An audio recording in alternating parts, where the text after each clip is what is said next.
Words may wane, but feeling always lingers longer.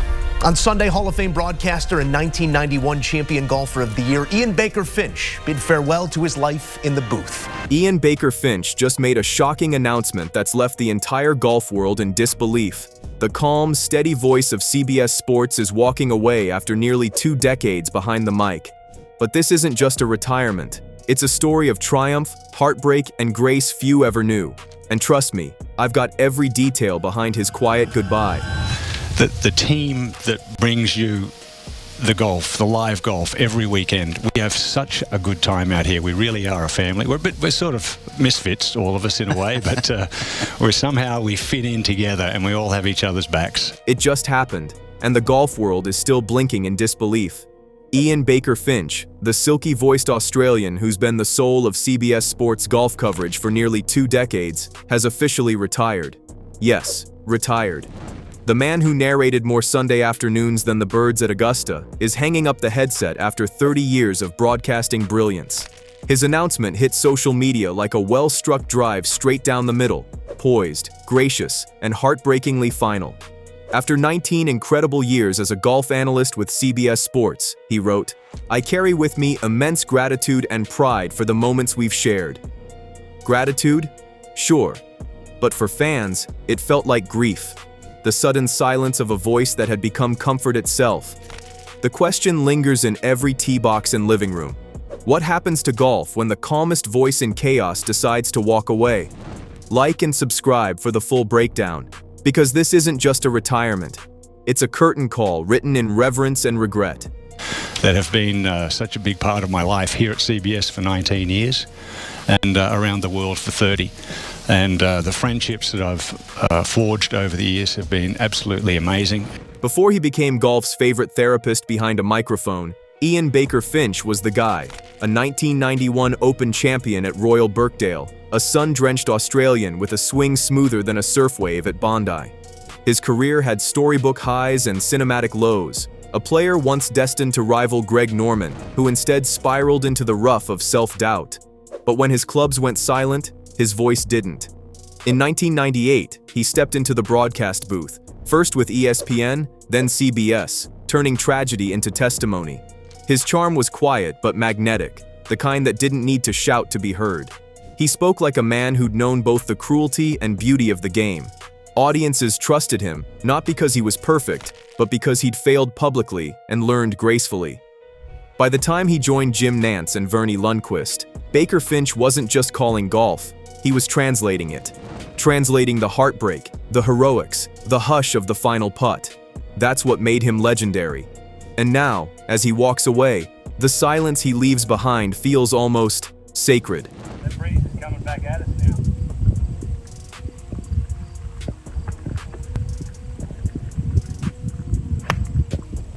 August 3rd, Wyndham Championship, Greensboro. The sun was golden, the crowd polite, and the moment colossal. Baker-Finch, headset on, eyes glassy, was narrating not just another tournament, but the last hole of his own career. Next to him, Jim Nantz spoke through emotion so thick it could have been a gust of fog. Whatever you thought Ian Baker-Finch was like, it's 10 times better. The camera caught it, a tiny tremor in Finchie's lip as he fought back tears. On the course, Cameron Young was cruising to victory, but no one was watching the leaderboard. The real story was in the booth, where golf's kindest voice was saying goodbye in real time. Colleagues like Trevor Immelman and Dottie Pepper poured out tributes live on air, turning a quiet Sunday broadcast into a televised love letter. Twitter, usually a wasteland of sarcasm, softened, flooded with words like class, grace, gentleman. Even Tiger Woods chimed in, calling him a cherished voice in golf. It was more than a farewell. It was a eulogy for an era when sports commentary wasn't about hot takes, it was about heart. And Finchie's heart was the loudest sound in the silence. If you've ever found comfort in Finchie's voice on a Sunday broadcast, hit that like button, because this story isn't just about golf, it's about grace, resilience, and knowing when to walk away. And don't forget to subscribe. I've got more untold stories from the legends who shaped the game. A part of this team.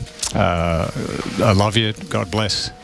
Really, really going to miss this whole, family, the camaraderie, the night we had last night telling stories was just so memorable. I could write a book just on that. It was just so much fun. So thank you all. But let's rewind the reel, because this story wasn't always soft light and sentimental farewells. Before the grace came, the grind. In 1995, just 4 years after lifting the claret jug, Baker-Finch hit what can only be described as golfing rock bottom. Playing alongside the legendary Arnold Palmer, he stepped to the tee at St. Andrews and snap-hooked his opening drive out of bounds across the 18th fairway. It was the kind of shot that haunts careers, the moment where disbelief turns into a public unraveling. That year, he missed every single cut in 24 tournaments. Not one made weekend. His name became a synonym for lost swing. Fans whispered, critics sneered, and the cruel irony? He was still one of the nicest men in the locker room. When other players hid, Baker-Finch smiled through it. The sport that had crowned him now crucified him, yet he never lashed back. That quiet dignity, forged in failure, became the soul of his second act. The man who once couldn't find the fairway became the voice guiding others to it. If golf were Shakespearean, Ian Baker-Finch would be the noble knight, tragic once, triumphant later, forever graceful. He wasn't brash like Faldo, nor theatrical like Norman. He was gentler, the rare broadcaster who spoke like a friend explaining the poetry of a putt. Behind the camera, he was even better, mentoring younger analysts like Trevor Immelman, comforting nervous players during interviews, and greeting production crews by name. CBS colleagues describe him as the heartbeat of the broadcast. His humility was contagious. He never played the star, even when he was one. Jim Nantz once said, "Finchy doesn't just love golf, he loves the people who love golf." Maybe that's why his departure feels like more than retirement. It feels like the last ember of golf's golden civility flickering out. Because Baker-Finch wasn't just good at his job, he was proof that you can be both excellent and kind, in a sports world increasingly allergic to either. And so it ended. No fireworks, no farewell montage, just a soft, "Thanks everyone," a trembling exhale over the CBS airwaves. It was quiet, perfectly Finchy. As the credits rolled on the Wyndham Championship, fans online collectively sighed, like the last note of a song everyone wished would play one more chorus. His career arc remains one of golf's great paradoxes. A man who once lost his swing, but found his voice. Who stumbled on fairways, but soared in the booth.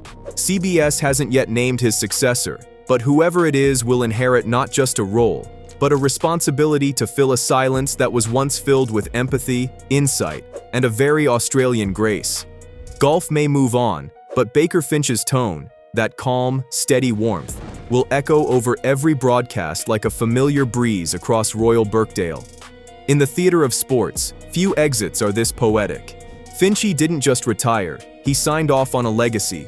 If you think Ian Baker-Finch deserves his flowers for everything he gave to the game, drop a golf emoji in the comments and hit subscribe. I've got exclusive insights on what CBS plans next, and how Finchy's exit might just reshape golf broadcasting for good.